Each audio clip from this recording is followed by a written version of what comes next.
babe. Let's do the at least challenge. How honest are we going? Like brutally honest? Yes. Well, you better not get upset with me then, since I'm about to cook your...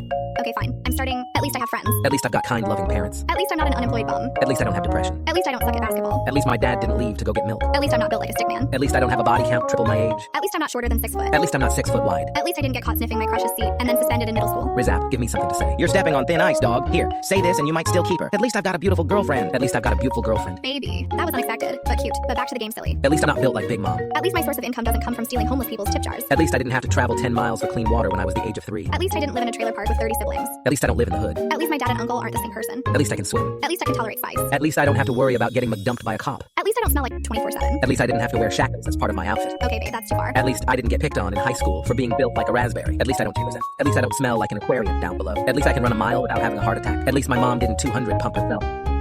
Babe, hello? You know it's your turn, right? We're done. I'm breaking up with